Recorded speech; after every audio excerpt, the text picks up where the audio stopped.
Question number 6. In a unique hockey series between India and Pakistan, it is decided to play on till a team wins 5 matches. The number of ways in which India can win the series if no match ends in a draw. तो ये एक special type का hockey है जिसमें कि है कि 5 अगर कोई भी टीम जीत जाता है मैच तो वो सीरीज जीत जाता है। ठीक है, तो इंडिया को जीतना है तो इसमें एक बात ध्यान दीजिए कि एटमोस्ट 4 बार ही हार सकता है इंडिया। ऐसा हो सकता है कि इंडिया 5 लगातार मैच जीत जाए, लेकिन एटमोस्ट 4 बार हार सकता है, क्योंकि अगर 5 बार हार जाएगा तब तो पाकिस्तान जीत जाएगा। तो इसमें ये कुछ पॉसिबिलिटीज मैंने बनाया है कि हो सकता है लगातार 4 हारे फिर 5 जीते। तो ये सारे पॉसिबिलिटीज मैंने बनाया है। ठीक है, तो इसको हम इस तरह से देख सकते हैं कि 9 मैचेस हैं, 1 2 3 4 5 6 7 8 9, और इनमें से कोई भी 5 प्लेस ले लो और वहां पर W लिख दो। ठीक है, मान लो 1 2 3 4 5, ये 5 प्लेस मैंने ले लिया। कोई भी मैं 5 प्लेस ले सकता था और वहां मैं W लिख दूंगा। तो जहां जहां मैं W लिखा हूं इस हिसाब से वो जीता है। W मतलब जीता हारा जीता हारा जीता जीता हारा हारा जीता, इतने ये हो गया। 9C5 is the answer. So 9 factorial upon 5 factorial into 4 factorial which is 9 8 7 6 5 factorial upon 4 3 2 1 5 factorial. 5 factorial cancel and 4 cancel, 4 to 8 3, so this is 18 7 are 126, so 126 is the answer. Question number 7. 6 married couples are sitting in a room. Find the number of ways in which 4 people can be selected so that there is exactly 1 married couple. 6 married couple हैं, उसमें से 4 लोगों को चुनना है जिसमें से एक ही मैरिड कपल हो। तो हम क्या बोल रहे हैं कि 6 मैरिड कपल्स में से पहले एक को मैंने चुन लिया। ठीक है, 6C1 से तो 2 लोग तो चुने गए, अब हमें 2 लोग और चुनने हैं। तो अब हमारे पास 5 मैन और 5 वुमेन बचे 5 कपल में। तो हम एक तरीका से ऐसे कर सकते हैं, 5 मैन में 2 चुन लेता हूं तो कोई भी कपल नहीं आएगा। वैसे ही 6C1 प्लस 5C2 से 5 वेमेन्स में से कोई 2 वेमेन चुन लेता हूं। और थर्ड ऑप्शन है मेरे पास कि 5 मैन में से कोई एक चुन लिया और 4 वेमेन्स में से कोई एक चुनूंगा। क्यों? क्योंकि एक जो होगा उसका वाइफ होगा, तो अगर मैं उसको भी चुन लेता हूं तो 2 कपल आ जाते हैं। तो इसलिए 5C1 से 5 मेंस में से कोई एक चुन लिया और उसके वाइफ को न चुनकर 4 वाइफ में से 4 वेमेन्स में से एक को चुन लिया। तो तीनों को हम ऐड कर देंगे तो आंसर आ जाएगा। ठीक है, question number 8. For a set of 6 true or false statements, no student in a class has written all correct answers and no 2 students in the class have written the same sequence of answers. What is the maximum number of students in the class for this to be possible? ये क्या बोल रहा है कि 6 questions हैं true false के। ठीक है, तो अब कोई भी स्टूडेंट जो है वो सही आंसर नहीं दिए हैं क्लास में, और किसी भी 2 स्टूडेंट्स का आंसर एक जैसा नहीं है, सेम आंसर नहीं है, मतलब जितने भी स्टूडेंट्स हैं सबके आंसर डिफरेंट हैं। तो बताइए कितने मैक्सिमम स्टूडेंट्स हो सकते हैं इसमें। ठीक है, तो ये क्वेश्चन वैसा ही है जैसा कि एक कॉइन्स को आप 6 बार उछाल रहे हैं। तो मैं क्या बोल रहा हूँ कि 6 क्वेश्चंस हैं, 1 2 3 4 5 6। तो हर क्वेश्चन या तो ट्रू होगा या तो फॉल्स होगा। तो 2 ऑप्शन है हर क्वेश्चन के पास। ठीक है, टोटल कितने हो जाएंगे? 2 पावर 6 विच इज 64। अब इनमें से एक जो आंसर होगा वो सही होगा, बाकी तो गलत होंगे। तो 63 ऐसे आंसर्स होंगे जो गलत होंगे, तो और 63 स्टूडेंट्स होंगे मैक्सिमम। सो कितना अच्छा क्वेश्चन है ये कि क्वेश्चन के हिसाब से हमें स्टूडेंट्स का नंबर ये पूछ लिया। सेम वैसे ही ये क्वेश्चन है। Question number 9. How many possible outcomes are there if a coin is toss 6 time? एक कॉइन को 6 बार मैं कर रहा हूं, तो 1 2 3 4 5 6। तो फर्स्ट टाइम में भी हेड या टेल, 2 ऑप्शन, सेकेंड टाइम में भी हेड टेल, तो ऐसे हर बार 2 ऑप्शन है। तो हमारे पास टोटल 64 वेज हो जाएंगे। तो 64 is the answer. Question number 10, 5 Indian and 5 American couples meet at a party and shake hands. If no wife shakes hand with her own husband and no Indian wife shakes hand with a male, then the number of handshakes that take place in the party is। थोड़ा सा logic और constraint को करते जाएंगे तो आराम से सवाल हो जाएगा, ठीक है। तो हम क्या बोल रहे हैं इसमें कि 5 इंडियन कपल्स हैं और 5 अमेरिकन, टोटल कितने हो गए, 10 मेन और 10 वेमेन्स हो गए, ठीक है।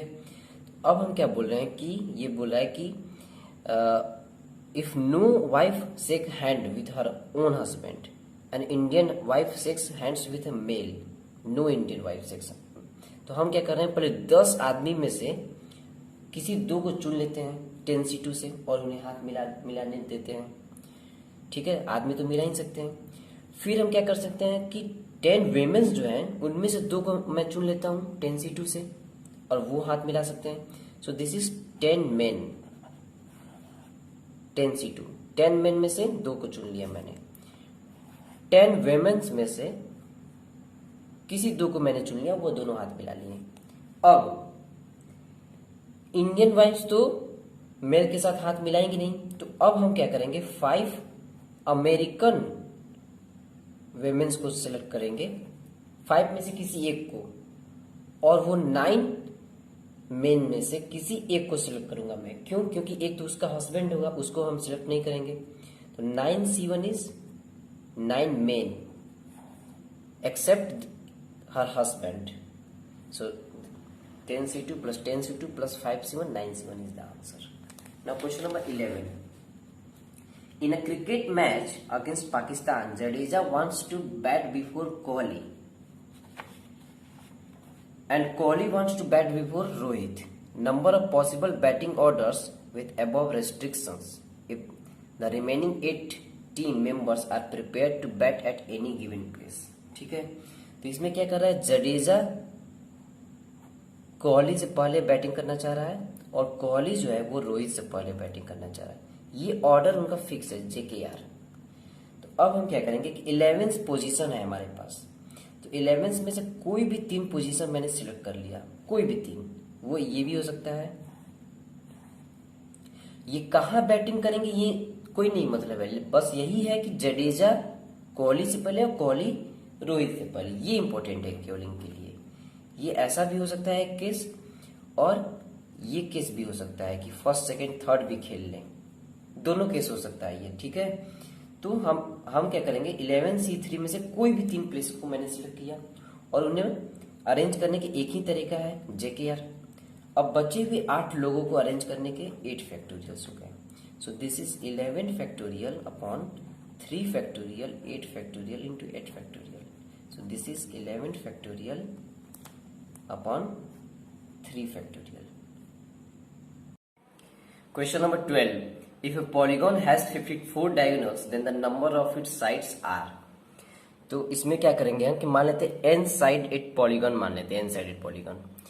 तो अब एक डायगोनल बनाने के लिए 2 पॉइंट चाहिए हमें, तो NC1 से कोई भी एक मैं पॉइंट चुन लेता हूं इसमें से। मान लीजिए ये पॉइंट मैंने चुना, ठीक है।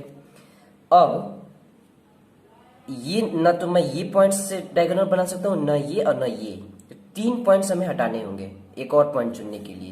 तो n-3, n में से 3 पॉइंट्स को मैं छोड़कर कोई एक पॉइंट ले लेता हूँ। मान लीजिए ये ले लिया होगा, कोई एक इसमें से ले लिया होगा, तो एक डायगोनल ऐसे बन जाएगा, ठीक है। लेकिन एक ही डायगोनल 2 बार जब ये पॉइंट हम लेंगे तो भी यही डायगोनल बनेगा, तो इसके लिए हमें 2 से डिवाइड करना होगा क्योंकि एक ही डायगोनल 2 बार काउंट हो जा रहा है। So this is the total diagonals which is equals to 54. Now this is equals to n square minus 3n equals to 108। तो ये n में क्वाड्रेटिक आ गया, n square minus 3n minus 108 equals to 0। इसके सॉल्यूशन निकालेंगे हम, तो आएगा n-12 n plus 9 equals to 0, n equals to 12 and minus 9. Then minus 9 can't be the answer because it's a number of sides of a polygon, so n equals to 12 is the right answer. Question number 13. There are n points in a plane of which p points are collinear. How many lines can be formed from these points? Now this is a multiple choice question. मैंने इसलिए लिया क्योंकि दो method से दो option आते हैं, ठीक है। तो हमारे पास टोटल n पॉइंट्स हैं जिनमें से p पॉइंट्स हमारे कोलिनियर हैं। तो मेथड 1 हम क्या करेंगे कि सारे स्ट्रेट लाइंस गिनेंगे, सारे केसेस लेकर। तो एक मेरा केस ये हो सकता है कि जितने भी नॉन कोलिनियर्स हैं उनमें से कोई भी अगर हम दो पॉइंट्स को सिलेक्ट करते हैं तो एक स्ट्रेट लाइन बन जाता है। So n minus P C two, तो दो कोई भी नॉन कोलिनियर पॉइंट ले लेंगे, जैसे मान लीजिए ये दोनों ले लिया नॉन कोलिनियर, तो इनमें से एक स्ट्रेट लाइन बन सकता है। दूसरा हमारे पास ये है कि n minus P C one, मतलब जितने भी नॉन कोलिनियर पॉइंट्स हैं उनमें से कोई एक ले लो, मान लो कि ये ले लिया मैंने, और पी सी वन एक पॉइंट जो है जो कोलिनियर है p पॉइंट्स उनमें से एक पॉइंट ले लेते हैं, तो ये एक स्ट्रेट लाइन बन जाएगा। और तीसरा कि ये जो लाइन है जिस पर p पॉइंट्स कोलिनियर है उनको भी काउंट करना होगा, तो ये हमारे टोटल लाइंस हो जाएंगे n minus P C two plus n minus P C one plus 1। Okay, now method 2 is exclusion method. हम क्या बोल रहे हैं कि जितने भी पॉइंट्स हैं n, उनमें से कोई भी दो ले लो NC2 से और एक स्ट्रेट लाइन बन जाएगा। लेकिन यहाँ पर दिक्कत क्या है ये कि जब जब हम p पॉइंट्स में से कोई भी दो पॉइंट्स लेंगे तो एक ही लाइन को हम बार बार काउंट कर रहे होंगे। मतलब ये दोनों पॉइंट लेंगे तो भी ये लाइन ही बनेगा, ये दोनों पॉइंट लेंगे तो भी ये लाइन बनेगा, ये दोनों पॉइंट लेंगे तो भी यही लाइन बनेगा। तो हमें PC2 से जो भी लाइन्स बन रहे हैं उन्हें माइनस करना होगा क्योंकि वो बार बार काउंट हो रहे हैं। तो NC2 माइनस PC2, लेकिन इसमें हम सारे लाइंस को माइनस कर दे रहे हैं, तो एक लाइन तो एक बार तो जोड़ना ही पड़ेगा हमको इस लाइन को, क्योंकि एक लाइन है ही, तो +1 कर लेंगे। Okay, so NC2 minus PC2 +1। So option B and option D are correct. Question number 14, find the number of zeros in 50 factorial. मतलब कि 50 फैक्टोरियल को जब इंटू करेंगे हम 50, 49, 48, तो इसमें कितने जीरोस आएंगे वो हमें बताना है, ठीक है। तो इसको बताने के लिए क्या करेंगे हम कि 10 का एक्सपोनेंट निकालेंगे हम, तभी तो पता चल पाएगा कितने जीरोस हैं। तो 10 का एक्सपोनेंट निकालने के लिए 10 को 2 प्राइम फैक्टर्स में हम कर सकते हैं, 2 × 5। So this is called prime factorization of n factorial, ठीक है। So for this we will have to find the exponent of 2 and 5 in 50 factorial. 2 और 5 के एक्सपोनेंट बताने होंगे, इस बताने के लिए कितने जीरोस हैं। तो कैसे हम बताएंगे एक्सपोनेंट, क्या करेंगे कि जो नंबर है उसे हम 2 का एक्सपोनेंट बताना है तो 2 से डिवाइड करेंगे, फिर 2 के स्क्वायर से, फिर 2 क्यूब से, फिर 2 का पावर 4, 2 का पावर 5, 2 का पावर 6। कब तक डिवाइड करेंगे, जब तक डिनोमिनेटर जो है वो न्यूमरेटर से बड़ा ना हो जाए, ठीक है, तब तक हम डिवाइड करते जाएंगे। फिर उसके बाद क्या करेंगे, ग्रेटेस्ट इंटीजर फंक्शन लेंगे उसके बाद जोड़ देंगे, ठीक है। जैसे यहाँ पर हमने देखा कि पहले 50 को हमने 2 से डिवाइड किया, 25 आया, 25 का ग्रेटेस्ट इंटीजर फंक्शन 25 आ जाएगा। 50 को हम 2 स्क्वायर से डिवाइड किए तो 12 पॉइंट समथिंग आ जाएगा, ठीक है। अब ये एग्जैक्ट निकालने की जरूरत नहीं है हमें, क्योंकि इसका ग्रेटेस्ट इंटीजर फंक्शन लेना है हमें। 12 पॉइंट समथिंग इज 12। लास्ट में हमने देखा कि 50 को 64 से डिवाइड करेंगे तो 0 पॉइंट समथिंग आएगा, which is equals to 0। So add करने से 47 आएगा टोटल। सो दिस मीन्स 2 का पावर 47 आएगा। सिमिलरली हम 5 का एक्सपोनेंट हमें निकालना है, तो इन नंबर को 5 से डिवाइड करेंगे, फिर 5 के स्क्वायर से करेंगे, फिर 5 के क्यूब से करेंगे। अब यहाँ पर डिनोमिनेटर बड़ा हो गया तो यहीं पर हमें रुक जाना है, ठीक है। उसके बाद हम डिवाइड करेंगे और उसके बाद एक ग्रेटेस्ट इंटीजर लेंगे, उसके बाद जोड़ देंगे, तो ये 10 आएगा, ये 2 और ये 0 पॉइंट समथिंग आएगा, तो ये 0 हो जाएगा। तो इसका मतलब ये 5 का पावर 12 इसमें आएगा, 5 का एक्सपोनेंट 12 होगा। तो ये 5 का 12 और 2 का 47, तो 12 इसमें से ले लेंगे तो 10 का पावर 12 हो जाएगा। तो इसका मतलब ये हुआ कि there are 12 zeros in 50 factorials. Okay,